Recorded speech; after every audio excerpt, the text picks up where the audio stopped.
ZTE এই ব্র্যান্ডটা আমাদের দেশে তেমন একটা পরিচিত না। সিটি সেলের যুগে একটা সময় দেশের বাজারে ZTEর ফোন খুবই জনপ্রিয় ছিল, অনেকেরই হয়তো মনে আছে। সারপ্রাইজিংলি ZTE এখনও অফিসিয়ালি বাংলাদেশে ফোন রিলিজ করে যাচ্ছে, যদিও এর বেশিরভাগই ভালো না, বা ভালো হলেও মার্কেটিংয়ের অভাবে তেমন একটা নাম শোনা যায় না। তবে বিশ্ববাজারে ZTE খুবই সুপরিচিত একটি ব্র্যান্ড। বিশ্বের প্রথম আন্ডার ডিসপ্লে ক্যামেরা ফোন এনে তাক লাগিয়ে দিয়েছিল এই ব্র্যান্ডটি। এছাড়াও ইনোভেশনের কথা বললে ZTE বিশ্বের অন্যতম একটা সেরা ব্র্যান্ড। আমরা আজ কথা বলবো ZTE Axon 30 Pro নিয়ে, যেখানে পাচ্ছেন ফ্ল্যাগশিপ প্রসেসর স্ন্যাপড্রাগনের 888, 64 মেগাপিক্সেলের ওয়াইড এবং 64 মেগাপিক্সেলের মেইন ক্যামেরা, 144 হার্জ রিফ্রেশ রেটের ডিসপ্লে, 55 ওয়াটের সুপার ফাস্ট চার্জার। মানে একটা ফ্ল্যাগশিপ ফোনের যে এলিমেন্ট আছে সব কিছুই পাচ্ছেন এই ফোনটিতে। এই ফোনটি তো বাংলাদেশে অফিসিয়ালি নেই, তবে ইন্টারন্যাশনাল মার্কেটে ফোনটার প্রাইস ধরা হয়েছে বাংলাদেশি টাকায় 40 থেকে 45 হাজার টাকা। গত মাস খানেক ধরে আমি এই ডিভাইসটির ভালো মন্দ বোঝার চেষ্টা করেছি। আজকের ভিডিওতে ফোনটির ভালো দিক এবং মন্দ দিক সকল বিষয় নিয়ে আলোচনা করব এবং জানাবো ওভারঅল এই ফোনটি কি ফ্ল্যাগশিপ নাকি ফ্ল্যাগশিপ কিলার। এই প্রোডাক্টটি আপনারা কিনতে চাইলে যোগাযোগ করতে পারেন ফেয়ার ট্রেড ইলেকট্রনিক্সে, অথবা ঘুরে আসতে পারেন তাদের ফিজিক্যাল শপ ডিভাইস পয়েন্টে, যেটা যমুনা ফিউচার পার্কে অবস্থিত। প্রি অর্ডারের মাধ্যমে তাদের প্রোডাক্টগুলো বাজারে সবচাইতে কম দামে কিনতে পারবেন। আর বিশ্বস্ততার জন্য তাদের ফেসবুক গ্রুপে জয়েন করে দেখে আসতে পারেন কাস্টমার রিভিউ।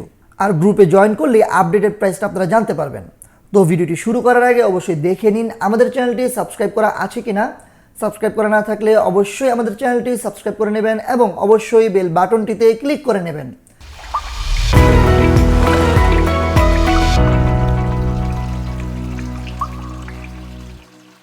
হ্যালো বন্ধুরা, সবাইকে স্বাগতম তরল প্রযুক্তির ইউটিউব চ্যানেলে। সো আমরা দেখতে পাচ্ছি এটা হচ্ছে ZTE Axon 30 Pro 5G এর বক্সের পিছনে এই ফোনটির হাইলাইটেড ফিচারগুলো দেওয়া আছে। যেমন এখানে পাচ্ছেন কোয়ালকম স্ন্যাপড্রাগনের 888 প্রসেসর, এছাড়াও ওয়াইফাই 6 সার্টিফাইড। তো বক্সটি খোলা যাক। বক্সটি খুললে প্রথমেই দেখতে পারবেন মূল ডিভাইসটি। ওয়াও, ফোনটা তো সুন্দর।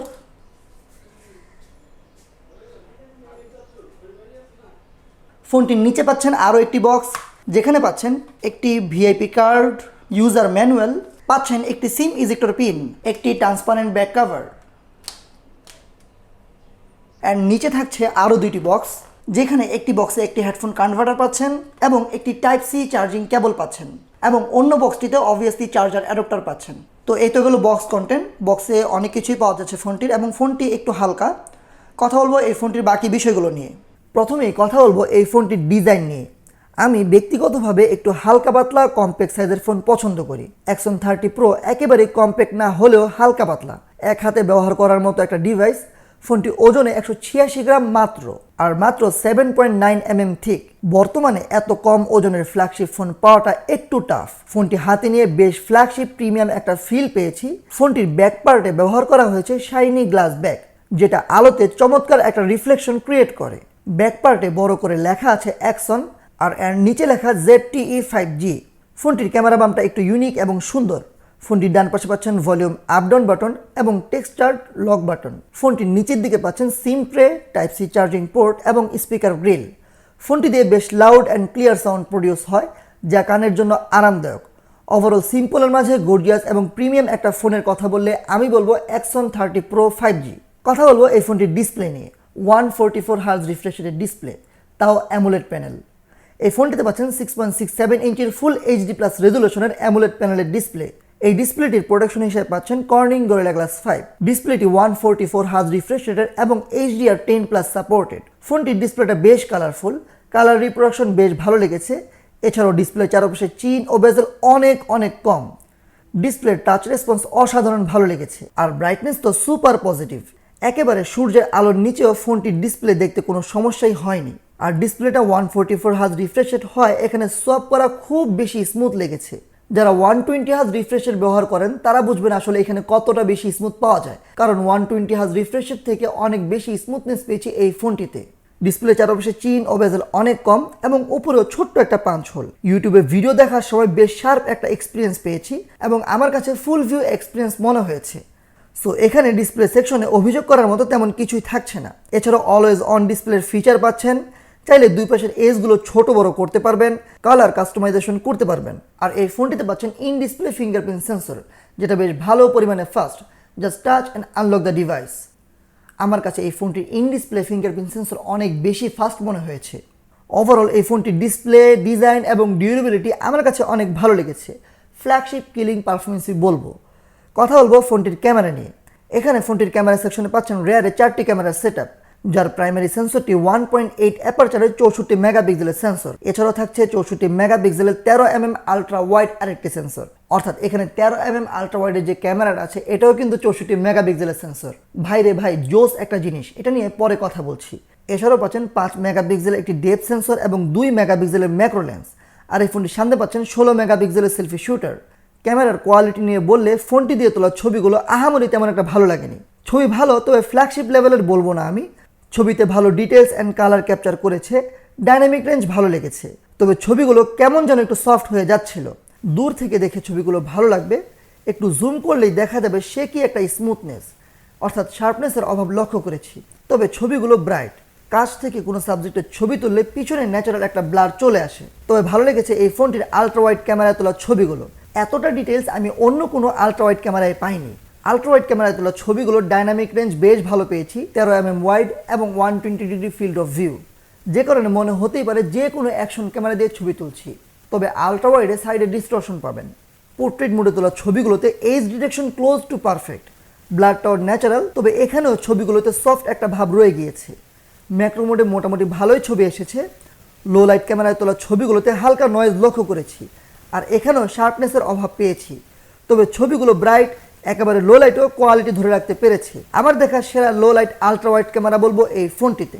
এখানে শার্পনেস ছিল খুবই ভালো এবং দেখতে ছবিগুলো ভালো লেগেছে। তবে লো লাইটে শাটার স্লো, তাই সময় নিয়ে ছবি তুলতে হয়, না হলে ছবিগুলো ব্লারি হয়ে যায়। সামনের ক্যামেরা তোলা ছবিগুলোতে ভিভো, অপ্পোর মতো মেকআপের একটা কারসাজি চোখে পড়েছে। ছবিগুলো একটু সাদা করে দিচ্ছিল। আর স্মুথ ছবি, লো লাইট সেলফিতে এখানে শাটার স্লো, তাই ছবি তোলার জন্য 4-5 সেকেন্ড ওয়েট করতে হয়, যেটা একটু বিরক্তিকর লেগেছে। এই ফোনটি দিয়ে সর্বোচ্চ 4K 60 FPS পর্যন্ত ভিডিও শ্যুট করা যায়। ভিডিওতে ইআইএস আছে, তবে কোনো ওএস নেই, যে কারণে আমার কাছে এই ফোনটির ভিডিও কোয়ালিটি খুব একটা ভালো লাগেনি। এবং অবশ্যই ওএস থাকা উচিত ছিল। Video quality average. ভিডিওতে মনে হয়েছে কিছুটা ফ্রেম ড্রপ আছে, যে কারণে কোয়ালিটি ড্রপ করে। এছাড়াও এক্সপোজার কন্ট্রোল করতে সমস্যা হচ্ছিল। আলো থেকে সামান্য ছায়াতে গেলেও দেখা যায় ফোকাস আপ ডাউন করে। তবে স্টেবল ফুটেজ ভালো এসেছে। ভিডিওর কালার কন্ট্রাস্ট বেশ ভালো পেয়েছি। রাতের বেলায় ভিডিও করলে ফোকাস হান্টিং ইস্যুটা খুব বেশি দেখা যায়। হ্যালো এভরিওয়ান, এটা হচ্ছে অ্যাকশন 30 Pro এর সামনের ক্যামেরার ভিডিও স্যাম্পল। এই ফোনটির সামনে পাচ্ছেন 16 মেগাপিক্সেলের সেলফি শুটার। সামনের ক্যামেরা দিয়ে 1080p 30 FPS এ সর্বোচ্চ ভিডিও শ্যুট করা যায়। যদিও জিএসএম এরিনাতে আছে 4K 30 FPS এ ভিডিও শ্যুট করা যায়, বাট না, এখানে শুধুমাত্র 1080p 30 FPS এই ভিডিও শ্যুট করা যায়। সো ক্যামেরার কোয়ালিটি দেখতে পাচ্ছেন যে পিছনে যে হাইলাইট আছে, যে হাইলাইটটা আকাশ, এটা দেখা যাচ্ছে না, মানে হাইলাইট জ্বলে যাচ্ছে একেবারে। সো দাম হিসেবে এই ফোনটির ক্যামেরা আমার কাছে তেমন একটা ভালো লাগেনি। আর আরেকটা বিষয় খেয়াল করবেন, এখানে সামনের ক্যামেরা কিন্তু ইআইএস নেই। সো যারা ভ্লগিং করতে চান তারা কিন্তু এই ফোনটিতে খুব ভালো একটা ভ্লগিং করতে পারবেন না। তো আমার এক্সপেকটেশন যেটা ছিল এই ফোনটির ক্যামেরা নিয়ে, ক্যামেরাটা তেমন একটা ভালো লাগেনি। এই ফোনটিতে প্রসেসর হিসেবে পাচ্ছেন স্ন্যাপড্রাগনের ফ্ল্যাগশিপ প্রসেসর 888, তাও এত কম দামে। এবং এই ফোনটি পাওয়া যাবে 6128, 8128 এবং 8256 জিবির এই 3টি ভার্সনে। ফোনটিতে ব্যাটারি হিসেবে পাচ্ছেন 4200 mAh এর ব্যাটারি এবং 55 ওয়াটের ফাস্ট চার্জার, যা দিয়ে মাত্র 25 থেকে 30 মিনিটে এই ফোনটি ফুল চার্জ হয়ে যায়। অ্যাকশন 30 প্রোতে মাই ওএস বেসড অ্যান্ড্রয়েড 11 পাচ্ছেন। সো প্রথমে কথা বলবো ফোনটির সফটওয়্যার পারফরমেন্স নিয়ে। ফোনটিতে ডিফল্ট অ্যাপগুলো চাইনিজ ভাষায় আছে। এখনও পর্যন্ত ইন্টারন্যাশনাল রমটা আমি পাইনি, তবে যদি কেউ পেয়ে থাকেন অবশ্যই কমেন্টে জানাবেন। তাই দেখা যায় কপি করা, কোনো ভিডিও শেয়ার করে সরাসরি কাউকে মেসেঞ্জারে পাঠানো, এই বিষয়গুলো একটু সমস্যা করছিল। তবে পাঠাও, উবারের মতো অ্যাপসগুলোতে কোনো ধরনের সমস্যা করেনি। এছাড়াও দুইটা উইন্ডো একসাথে ওপেন করলে রিফ্রেশ রেট ড্রপ করে। তবে ফোনটির 144 হার্জ রিফ্রেশ রেটের ডিসপ্লেটা যা সুপার স্মুথ একটা পারফরমেন্স দিয়েছে। মনে হচ্ছিল স্ক্রিনের উপরে অ্যাপসগুলো দৌড়াচ্ছে। অ্যাপ ওপেনিং স্পিড বেশ ফাস্ট পেয়েছি, সুপার ফাস্ট, এবং টাচ রেসপন্সও অসাধারণ। তবে ক্যামেরা ওপেন হতে একটু সময় নেয়। অন্য অ্যাপগুলো যদিও খুব দ্রুত ওপেন হয়ে যায়, তবে ক্যামেরা এবং কিছু অ্যাপ ওপেন হতে একটু সময় নেয়। এছাড়াও জেড স্মার্ট স্লাইড বারটা খুব ভালো লেগেছে। অসাধারণ সব কাস্টমাইজেশন। পারফরমেন্স নিয়ে বললে অ্যাপ দ্রুত ওপেন হয়ে যায়, একটি অ্যাপ থেকে অন্য একটি অ্যাপে রান হতেও খুব কম সময় নেয়। এছাড়াও সম্পূর্ণ ফ্ল্যাগশিপ পারফরমেন্স পেয়েছি ফোনটি দিয়ে। ফোনটির আন্তত বেঞ্চমার্ক স্কোর 7,51,000 প্লাস, এবং গিগবেঞ্চ স্কোরে সিঙ্গেল করে স্কোর করেছে 488 এবং মাল্টি করে স্কোর করেছে 3383। গেমিংয়ের কথা বললে ফোনটি দিয়ে অ্যাসফাল্ট 9 খেলেছি, খুবই স্মুথ গেম প্লে, তবে কিছু জায়গায় সামান্য ফ্রেম ড্রপ খেয়াল করেছি। মোশন ব্লারটা বেশ ভালো লেগেছে এবং গ্রাফিক্স কোয়ালিটিও খুব ভালো, কোনো ধরনের ল্যাগই পাইনি। এছাড়াও জিনশিন ইমপ্যাক্ট খেলেছি, যেখানে বেশ ভালো স্মুথনেস পেয়েছি, কোনো ধরনের ল্যাগ বা ফ্রেম ড্রপ নেই এবং গ্রাফিক্স কোয়ালিটিও মোটামুটি ভালো পেয়েছি। সবচেয়ে ভালো লেগেছে কল অফ ডিউটি খেলে, চমৎকার অপটিমাইজেশন, কোনো ধরনের ল্যাগ নেই, ফ্রেম ড্রপ নেই, তবে ফোনটিতে সামান্য হিটিং ইস্যু আছে, অনেকক্ষণ খেলার পর ব্যাক পার্টে সামান্য হিট করে, তবে হিটটা খুব দ্রুতই নেমে যায়। সো এটা নিয়ে চিন্তা করার খুব একটা কিছু নেই। ফোনটি দিয়ে ফুল চার্জে 5 ঘন্টার মতো স্ক্রিন অন টাইম পেয়েছি 144 হার্জ রিফ্রেশ রেটে, এবং এই ফোনটি তো 30 মিনিটে ফুল চার্জ হয়ে যায়, তবে রিফ্রেশ রেট কমিয়ে ব্যবহার করলে আরও বেশি ইউজ করা যায়।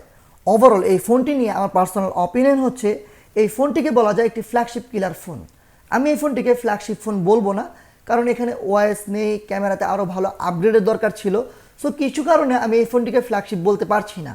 তবে ফোনটার ভালো দিক অনেকগুলো, যেমন ফোনটার ডিসপ্লেটা বেশ ভালো লেগেছে, 144 হার্জ রিফ্রেশ রেট, খুবই স্মুথ একটা পারফরমেন্স পেয়েছি। এছাড়াও গেমিং পারফরমেন্সটা খুব ভালো লেগেছে, তবে ইউআইটা মোটেও অপটিমাইজ না, আরও অপটিমাইজেশন দরকার এখানে। আর ক্যামেরাটা তো আরও ভালো আশা করেছিলাম। এখন আপনি যদি পারফরমেন্স সিকার হন, গেমার হন, সাথে ভালো ডিসপ্লে দরকার হয় এবং হ্যান্ডি একটা ফোন প্রয়োজন হয়, তাহলে নিয়ে নিতে পারেন Axon 30 Pro। আপনাদের কাছে কেমন লেগেছে এই ডিভাইসটি অবশ্যই কমেন্ট বক্সে জানাতে ভুলবেন না। সবাইকে অনেক অনেক ধন্যবাদ। আসসালামু আলাইকুম ওয়া রাহমাতুল্লাহি ওয়া বারাকাতুহু।